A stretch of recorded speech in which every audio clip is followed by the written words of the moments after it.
Hi, my name is Daniel. For most of my adult life, I believed I had built something solid, steady, and enviable. My wife Megan and I had been married for 6 years, and in that time, I convinced myself we were partners in the truest sense of the word. She was my anchor when the storms of life came rolling in, and I thought I was hers. We had a circle of friends who admired our closeness, a home that felt like a shared dream, and a rhythm of daily life that gave me comfort. To outsiders, it must have looked like we were unshakable. To me, it felt real, until the illusion began to fracture. It started subtly, in ways so small they could almost be dismissed. Megan's phone never seemed to leave her hand. Her laughter was softer when it came from across a screen, sharper when directed at me. She brushed off questions about what weighed on her mind with claims of stress at work. I believed her, because belief was easier than doubt. Belief kept the structure of my life intact, and I was too invested in the picture we had painted together to question the shadows creeping in. The breaking point, however, came on a night that was supposed to be nothing more than another casual gathering with friends. A bar, familiar faces, drinks, and laughter, the usual rituals that bonded us together. At first, the evening unfolded exactly as expected. Megan was in high spirits, smiling, joking, engaging with everyone around her. Her social energy was something I had always admired, the way she could light up a room without effort. But somewhere in the middle of the night, the energy shifted. Her warmth turned sharp, her charm edged into cruelty. It began with small remarks, playful on the surface but barbed underneath. Jabs at my habits, my choices, my supposed shortcomings. Laughter rippled around the table, though it carried a nervous edge. I tried to laugh with them, to mask the sting, but the words cut deeper with each repetition. What started as teasing morphed into humiliation. My wife, the person I trusted above all others, had turned me into the evening's entertainment, dismantling my dignity one sly comment at a time. And all of it was done before the people I considered my closest friends. The heat of embarrassment burned in my chest.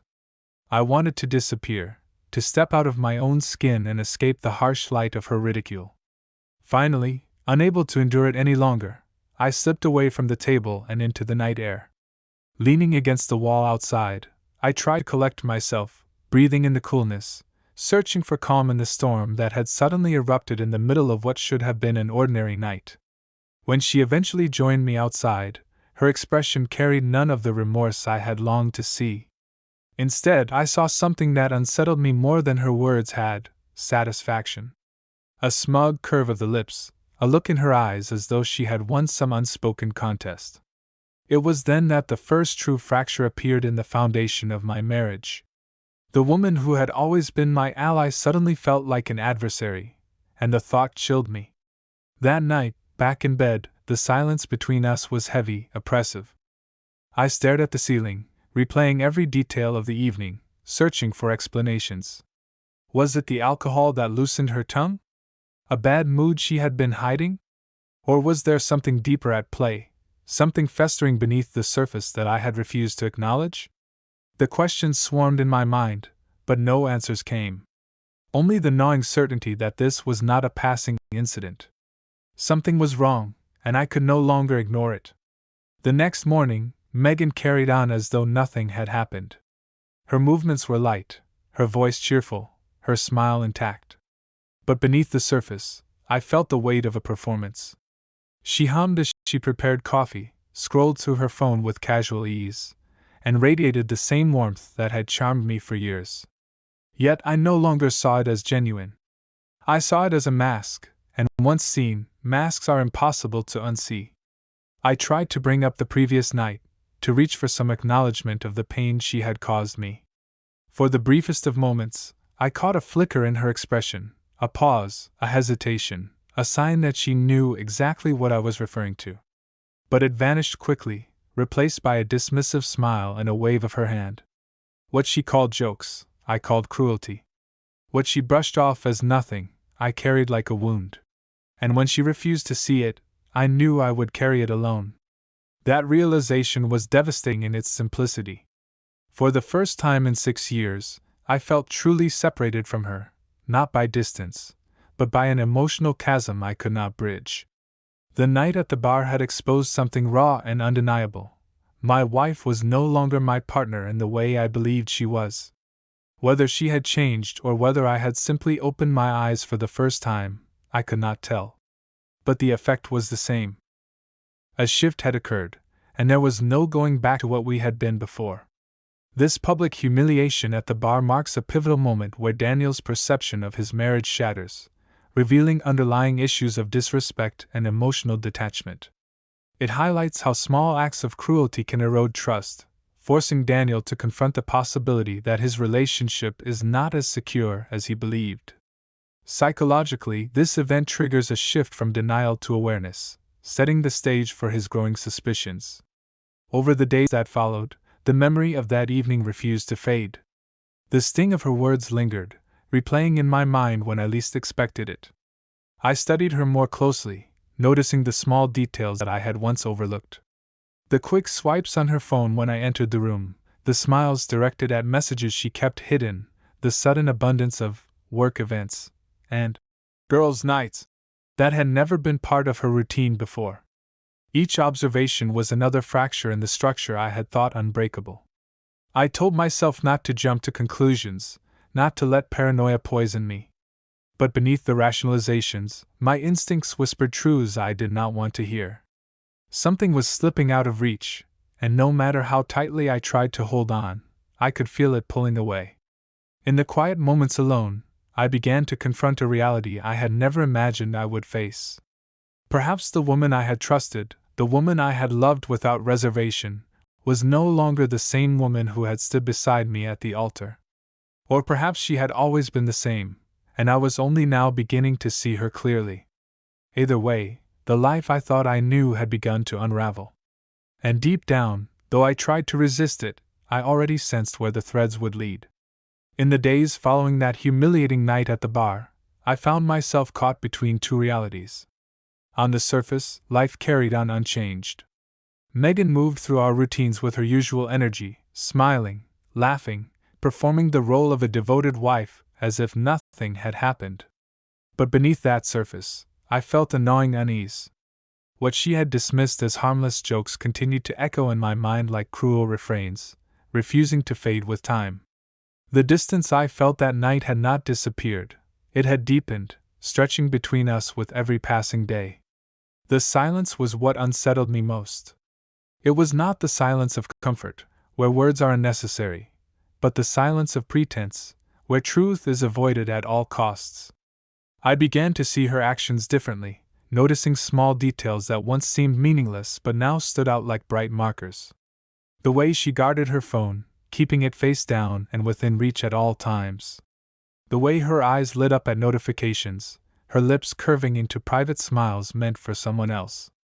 The way she had begun to disappear more often, explaining it away with vague references to work commitments or social outings I was never invited to. At first, I told myself I was overthinking, that suspicion was a disease that, once allowed in, poisoned everything. I clung to the hope that the woman I had loved for 6 years could not possibly betray me so casually. But the hope rang hollow. The more I tried to suppress my doubts, the louder they became.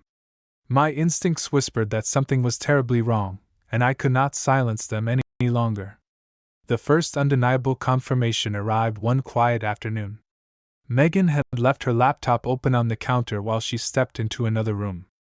I had never been the type to pry. I once believed in boundaries, in trust, in the sanctity of privacy.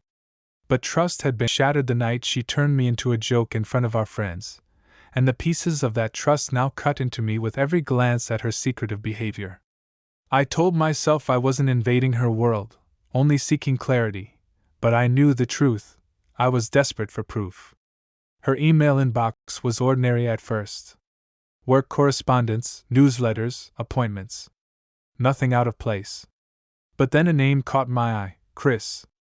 A coworker I vaguely remembered meeting once or twice, someone unremarkable, forgettable.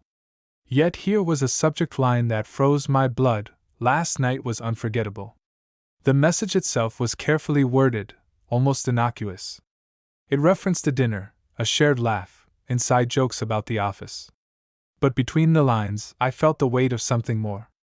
The way he described her laugh, the way he thanked her for making the evening worth it, the casual intimacy that pulsed beneath the words. It was the kind of message one does not send to a colleague unless boundaries have already been crossed. Attached were photos of a group outing, and in one of them Megan stood beside Chris, too close, her smile directed at him with a warmth I had not seen from her in months. I closed the laptop, my hands trembling, my stomach knotted with dread. I wanted to dismiss it as nothing, to convince myself that it was harmless. But the truth was undeniable. The seeds of betrayal had already been sown. Whether emotional or physical, something was happening, and I was no longer blind to it. Discovering the incriminating email from Chris represents a critical turning point, providing concrete evidence that shifts Daniel's suspicions from abstract doubts to tangible reality. This event deepens his emotional isolation, as it confirms the erosion of trust and forces him to grapple with the pain of infidelity. It also catalyzes his transition from passive observer to active seeker of truth, marking the beginning of his investigative mindset. From that moment on, my perception of Megan shifted completely. Every word she spoke, every gesture she made, every absence from home, I scrutinized it all. What once appeared normal now seemed calculated. The cheerfulness she displayed in the mornings, the excuses she offered for late nights, the way she brushed off my attempts at closeness, they no longer felt like quirks of a busy life, but the strategies of someone managing two worlds. The hardest part was pretending I didn't know. I went through the motions of daily life beside her, smiling when expected, offering polite conversation, sharing meals. But inside I was detached, almost clinical, observing her as though she were a stranger performing in a play. The more I watched, the clearer it became. The marriage I thought I had was a mirage, and I had been walking through its desert for far too long. In the quiet of night, I lay awake while she slept beside me, staring into the dark. I thought about the years we had shared, the promises we had made, the memories we had built. Were they all lies? Or had they been real once, only to be discarded when they no longer suited her? I searched for an answer, but none came. What I knew was this: the woman sleeping beside me was no longer the woman I had married. Or perhaps she had never been, and I was only now seeing her clearly. The pain of uncertainty soon gave way to something sharper: resolve. I could not live in the fog of half-truths and suspicions any longer. If she was deceiving me, I needed to know the full extent of it. I needed clarity, not speculation. And once I had that clarity, I could decide what came next. That decision marked a turning point. I began quietly documenting what I saw: her late arrivals, the frequency of her messages, the names that popped up repeatedly. I became a careful archivist of betrayal, collecting pieces of a puzzle I no longer wanted to solve but could not ignore. My love for her had already begun to wither, replaced by something colder: the determination to uncover the truth. I realized I could not do it alone. I reached out to Tom, an old friend with a background in investigations, someone discreet and reliable. Asking him for help felt like admitting defeat, as though I had failed in the most important role of my life, protecting my marriage. But I no longer cared about pride. I cared about truth. When Tom agreed to assist, a strange calm settled over me. For the first time in weeks, I felt as though I had taken control, however small. The storm inside me quieted, not because the pain had lessened, but because I knew I was no longer stumbling blindly. Soon I would have answers. Hiring Tom as a private investigator signifies Daniel's shift from internal turmoil to proactive empowerment, demonstrating his growing resolve to seek objective truth rather than rely on personal observations. This step underscores the psychological toll of betrayal, as it forces Daniel to acknowledge his vulnerability while reclaiming agency through external support. It also illustrates a maturation in his emotional response, transforming passive suffering into strategic action. As I prepared for what was to come, I reflected on the man I had been: the trusting husband, the willing believer, the partner blind to shadows. That man was gone. In his place stood someone colder, sharper, unwilling to be deceived again.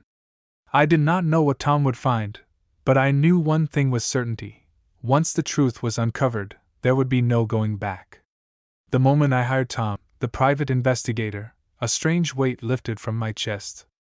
I no longer had to rely solely on my instincts, or the fragments of suspicion that gnawed at my mind. The waiting was excruciating. Every day, Megan moved through our shared life with ease, unaware that I had begun peeling back the layers of her carefully constructed facade. Every laugh she gave, every text she sent, every absence I noticed became a piece of a puzzle I was determined to complete. I observed her from a distance, meticulously cataloging the small details that confirmed the growing certainty in my heart. Tom moved quickly, methodically, with a professionalism I envied. Within days, he was able to provide documentation, photographs, and evidence of Megan meeting someone I had already begun to fear, Chris. I sat alone in my office one evening, going through the images he had compiled, each one a dagger in the quiet of my apartment. There was Megan, smiling too brightly at him, her body leaning toward him in a way that belonged to intimacy, not friendship. There were moments caught on camera that I could not unsee, hands brushing, shared glances that lingered longer than necessary, subtle touches that spoke volumes. My heart raced as I reviewed text messages Tom had recovered. Megan's words, once private and tender, were laid bare. The tone, the content, the frequency, it was all there, impossible to dismiss. She had not been discreet, she had been careless. But that carelessness was a gift to me, a way to confirm the truth without confronting her directly. Reading the texts, I felt a strange mix of anger, grief, and cold clarity. It was not merely a fling, it was an emotional investment, a secret world she had cultivated while presenting a perfect life to me. I was shocked, not only by her betrayal but by the audacity of it. How could someone who had once vowed loyalty, who had once shared dreams and intimate moments, discard all of it for an affair? How could she smile in my face while her heart, her desires, were elsewhere? And yet, beneath the betrayal, I began to notice something else, strength forming quietly inside me. I had survived her humiliation at the bar, and now I was surviving the undeniable proof of her deceit. The pain was sharp, but it was no longer debilitating. As Tom continued his investigation, I followed him closely, hungry for detail, determined to understand the full scope. The photos showed more than lunches and coffee dates. They revealed patterns, behaviors, moments of intimacy that confirmed what I had feared. They showed Megan and Chris at hotels late at night, leaving together the next morning, laughing in a way that had once been reserved for me. Each image was a reminder that she had chosen a different path, one I had never been invited to walk. The psychological weight of these revelations was immense. I felt the familiar pangs of grief for the life I thought I had, mourning the woman I believed Megan to be. But interwoven with that grief was a clarity that began to crystallize with each passing day. I could no longer see myself as the husband deceived. I was now the observer, the strategist, the one who held the knowledge that could set the future in motion. This knowledge was power, and I realized I would need it to navigate the next steps carefully. I spent nights reviewing every piece of evidence Tom had provided. Each photo, each message, each timestamp told a story that left nothing to interpretation. Megan's betrayal was complete, and there was no denying it. I thought about confrontation, the explosive arguments I had imagined, the fury that might erupt if I faced her directly. But the rational part of me recognized that confrontation without strategy would serve only to empower her, to allow her to twist the narrative. I needed control. I needed patience. I needed a plan. In the quiet hours, I reflected on my own resilience. The man who once depended on Megan for emotional stability had transformed. I had been betrayed, humiliated, and deceived, yet I remained intact. My thoughts were sharp, my emotions no longer chaotic but measured. I had learned to separate my worth from her actions, to recognize that her choices were reflections of her character, not mine. With each passing day, I felt myself reclaiming my identity, piece by piece. Tom's updates became a lifeline, offering not just proof but perspective. I began to understand the full scope of Megan's behavior, the duration and intensity of her betrayal.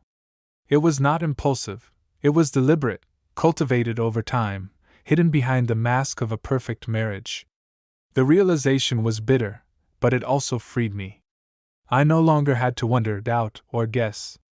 The truth was tangible, undeniable, and within my grasp. With clarity came strategy. I began to plan, not out of vengeance, but out of self-preservation. I safeguarded my finances, ensuring that the assets I had accumulated were protected.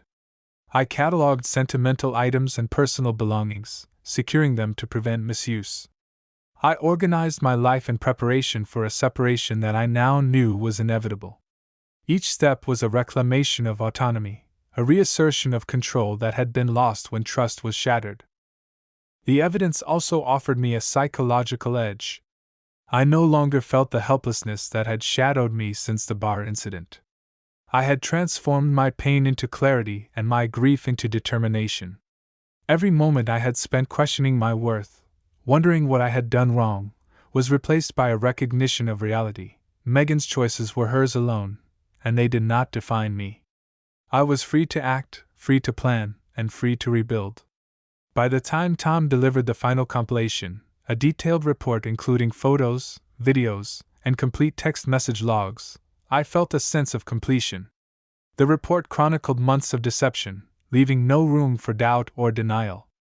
My chest tightened as I examined the evidence, but this time it was not despair. It was a controlled intensity, a recognition that I had all the tools I needed to navigate the fallout. The clarity I had sought for weeks had arrived, unambiguous and immutable. Receiving the comprehensive evidence from Tom solidifies Daniel's understanding of the betrayal's depth, providing irrefutable proof that shifts his emotional state from grief to empowered resolve. This event emphasizes the role of external validation in overcoming denial, allowing Daniel to detach his self-worth from Megan's actions. It also highlights his psychological growth, as he channels pain into strategic planning rather than impulsive reaction.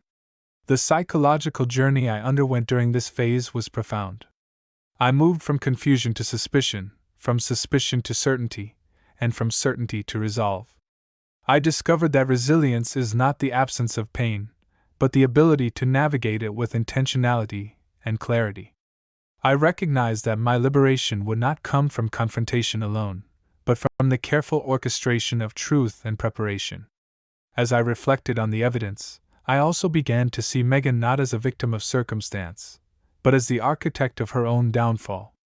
Her choices had consequences, and I was now positioned to ensure that those consequences were fully realized.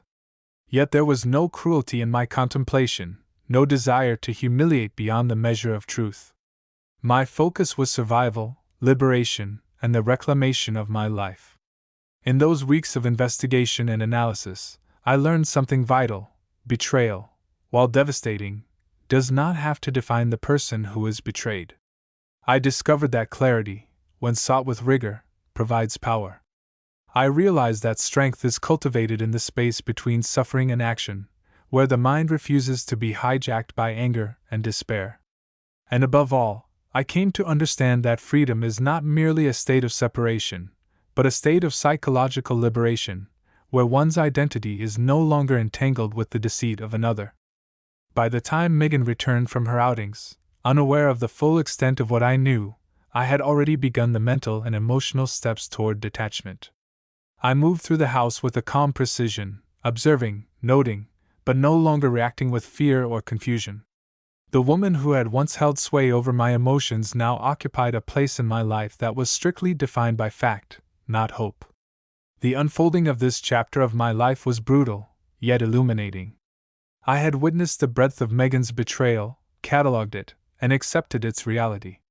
I had transformed my pain into clarity, my confusion into strategy, and my grief into psychological fortitude. By the end of this phase, I was no longer a passive participant in my own life. I was a man fully aware of the truth, fully prepared for what was to come, and fully confident in my ability to survive and thrive despite the treachery I had endured. With the full extent of Megan's betrayal documented and undeniable, I finally felt a measure of calm settle over me. The storm of suspicion and uncertainty that had consumed my mind for weeks began to give way to a sense of order. I knew the truth, and with it came a clarity I had not felt in years. This clarity was not comforting, but it was empowering. For the first time, I could plan my next steps without being clouded by doubt or fear. The first step was protecting myself. I secured my finances, separating my personal accounts from the joint ones I had shared with Megan. I reviewed our shared assets, noting what could be safeguarded and what needed to be addressed during the divorce. Each decision felt deliberate, a conscious reclamation of control over a life that had been disrupted by deceit. It was not about revenge. It was about ensuring stability, preserving what I had earned, and preventing further intrusion into my life. Next, I focused on personal belongings, the items that held sentimental value or represented my identity. I carefully packed away photographs, journals, and heirlooms, storing them at a trusted friend's house. These possessions had become more than objects. They were reminders of who I was outside of my marriage. Megan would not have access to them once the inevitable confrontation came. Every item I secured strengthened my sense of autonomy and solidified the boundaries I would maintain. As I moved through these practical steps, I also worked on my mental state. The betrayal had shaken me deeply, but I refused to let it define me. Each morning, I reminded myself that my worth was not determined by Megan's choices. I allowed myself to process anger, disappointment, and grief in a controlled way, acknowledging the emotions without letting them dictate my actions. Meditation, long walks, and journaling became tools for maintaining equilibrium. I realized that my liberation would come not from punishing Megan but from mastering my own mind. Meanwhile, I used the evidence Tom had gathered strategically. I did not confront Megan immediately. Instead, I observed her behavior with a new lens. Her interactions, once opaque, became transparent under the light of certainty. I noticed how she moved through our shared space, how she reacted when her phone buzzed, and how she avoided extended eye contact when I entered a room.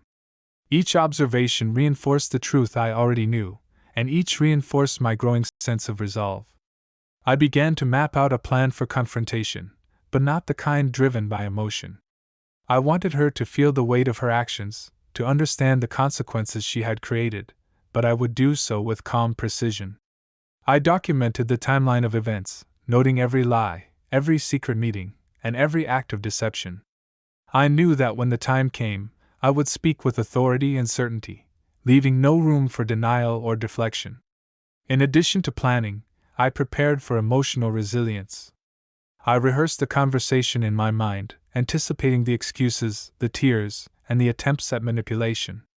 I knew Megan would try to reframe her actions as a mistake or an act of temporary weakness. I steeled myself to remain unshaken, understanding that her tactics would be designed to test my resolve. The psychological preparation was as crucial as the logistical steps. I could not allow my emotions to give her power once the confrontation began. During this period, I also began to envision my life after Megan. I thought about the possibilities of independence, the freedom to rebuild on my own terms. I considered returning to old hobbies, reconnecting with friends I had neglected, and creating a space that reflected my own identity. The betrayal had closed one chapter, but it also created the opportunity to author a new one.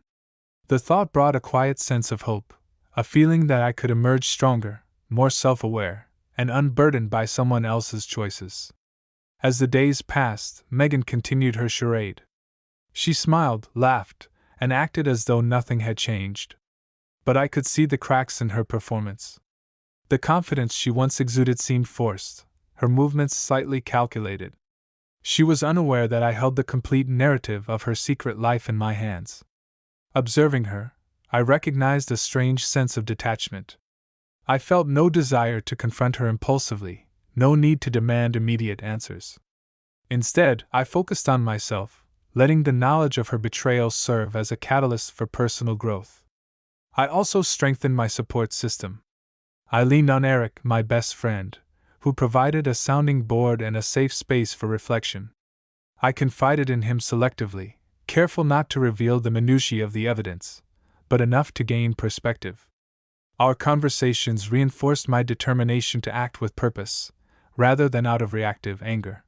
Eric reminded me that clarity without control could still leave a person vulnerable, and his advice helped me maintain a balance between emotional processing and strategic planning. At night, I would sit alone in the apartment, reviewing the photos and messages one last time before sleeping.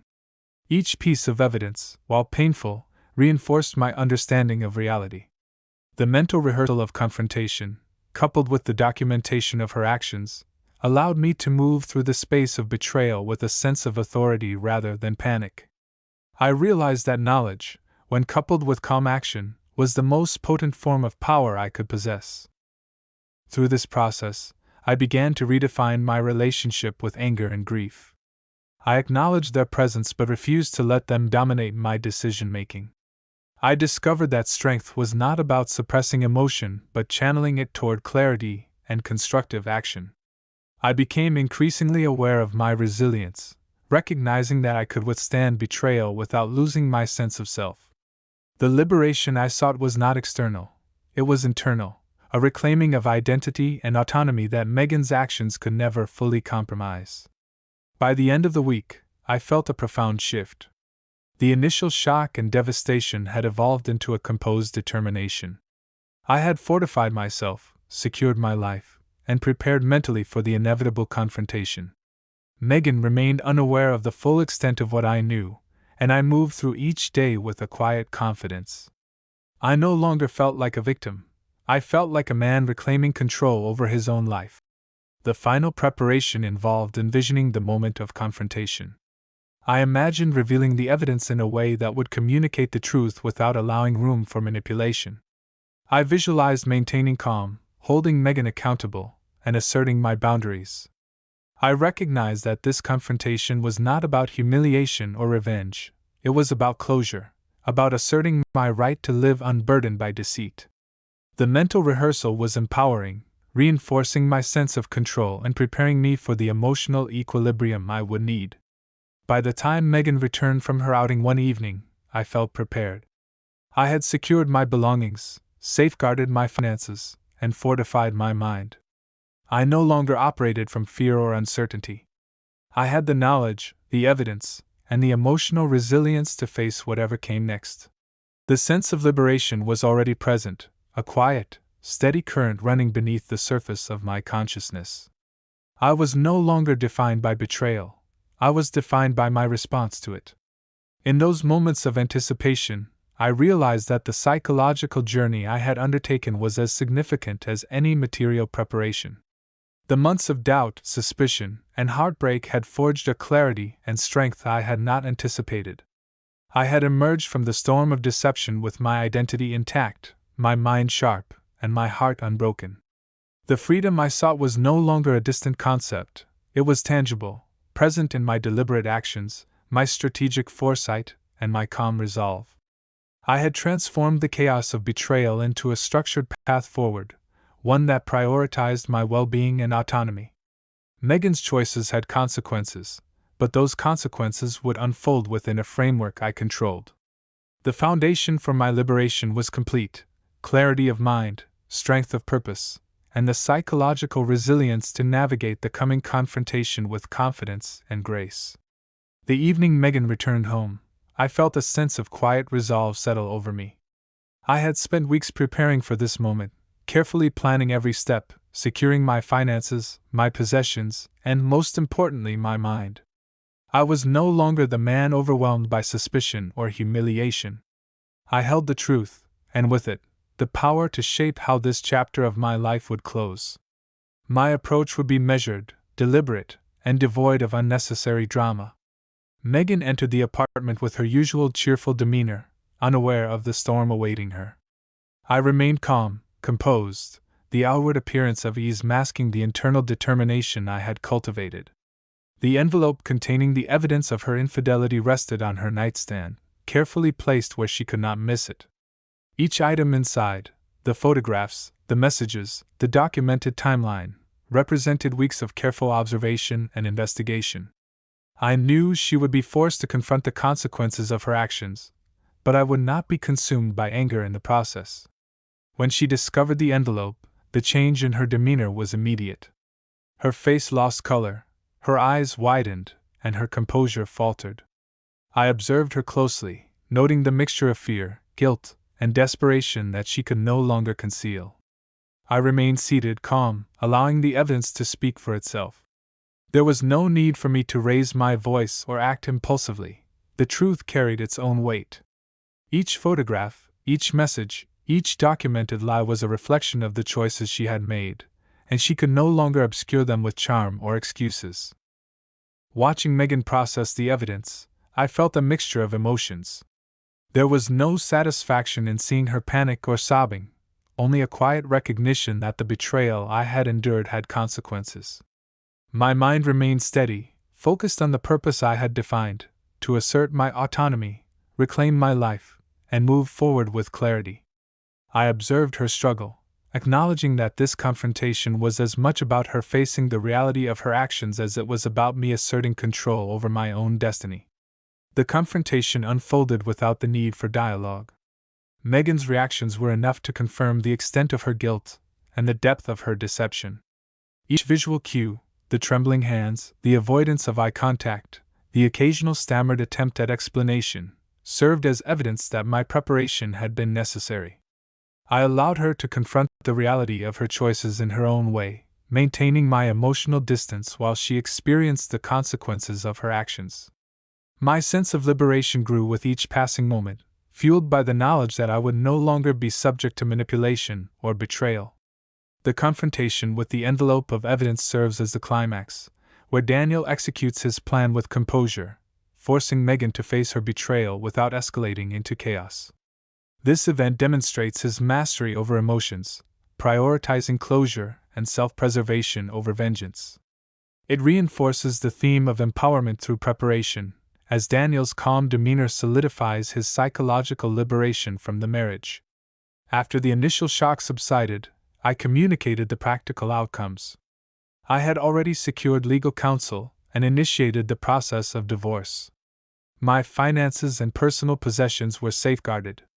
Megan's choices had left the relationship irreparable, and I had no intention of remaining in a marriage built on deceit. My actions were deliberate, controlled, and devoid of malice.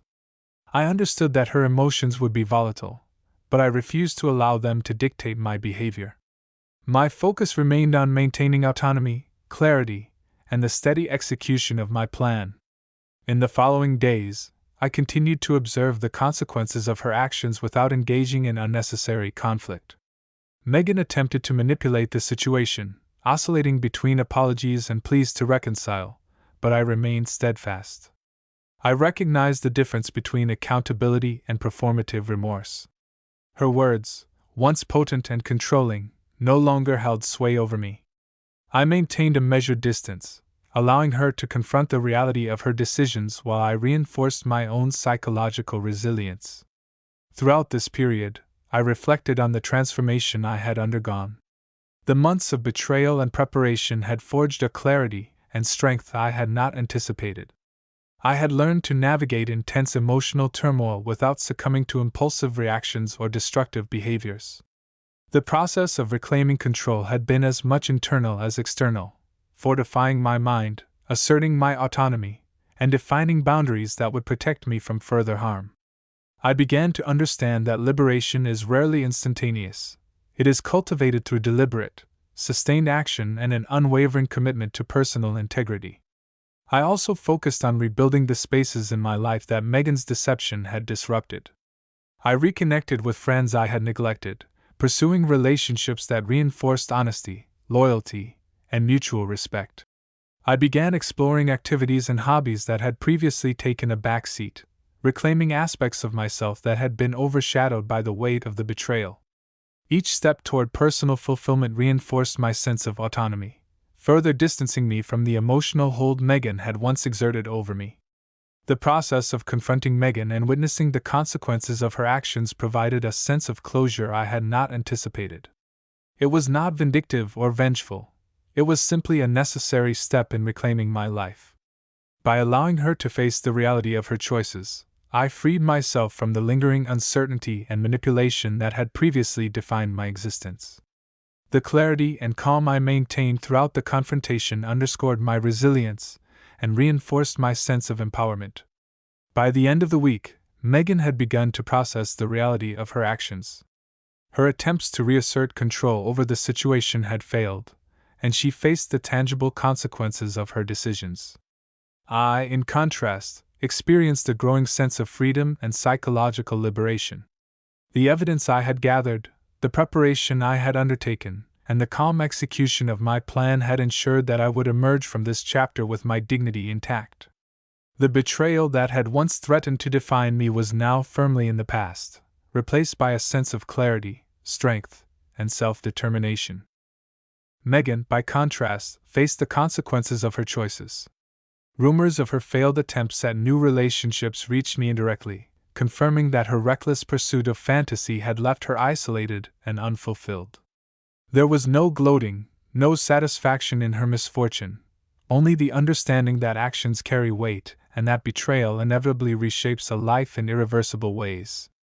Observing the contrast between her unraveling and my steady reconstruction of life was a quiet affirmation of the choices I had made, the path I had chosen. Over time, the emotional weight lifted. The pain of betrayal became a distant memory, transformed into a lesson in self-awareness and resilience. I could remember the humiliation, the sleepless nights, and the uncertainty without feeling defined by them. Each day reinforced my autonomy, my freedom to shape a life untethered from past deceit. I could make decisions based solely on what I valued, what brought me peace, and what nurtured growth. New connections entered my life naturally. I met people who embodied honesty, kindness, and respect, qualities I had learned to value more than ever. Among them was a woman named Laura, whose presence was comforting and grounding. There was no rush or expectation, simply shared experiences and mutual understanding. Through her, I realized that trust could be rebuilt, not forced, and that new relationships could begin with openness rather than suspicion. Returning home after months of travel, I transformed the space I had shared with Megan into a reflection of myself. The decor, the organization, the very atmosphere, all of it became a manifestation of autonomy and renewal. Each object I placed, each corner I reclaimed, was a declaration: this is my life, my choices, my freedom. The house became a sanctuary, a place of calm rather than confrontation. In this phase, I found the deepest form of liberation, psychological and emotional clarity. The betrayal that once threatened to consume me became a catalyst for strength, resilience, and growth. I recognized patterns of attachment, dependency, and compromise that had limited me, and I consciously replaced them with self-reliance, awareness, and purpose. I was no longer reactive to past pain. I was proactive in shaping my own life. Months passed, and with each day, the old shadows faded. I laughed more freely, pursued ambitions without hesitation, and nurtured relationships that were reciprocal and sincere. The future, once uncertain and tainted by betrayal, now felt open, full of possibility and promise. I could face it with confidence, knowing that I had survived, adapted, and thrived despite the heartbreak. Ultimately, I stood firmly in the truth that liberation is not just the absence of pain but the presence of self-determination. I had reclaimed my life, my identity, and my sense of purpose. The past was behind me. Megan's choices no longer held power over my mind or spirit. I moved forward with clarity, strength, and freedom, unburdened by bitterness and fortified by the lessons of resilience. Life was mine to shape, and I embraced it fully, aware that true independence comes from within. This story chronicles Daniel's evolution from a trusting husband ensnared in denial to a resilient individual who achieves profound personal liberation through strategic action and self-reflection. It explores themes of betrayal, emotional resilience, and empowerment, illustrating how confronting deception can lead to psychological growth and renewed autonomy. Ultimately, the narrative affirms that true healing arises not from vengeance but from reclaiming one's identity and embracing a future defined by self-determination.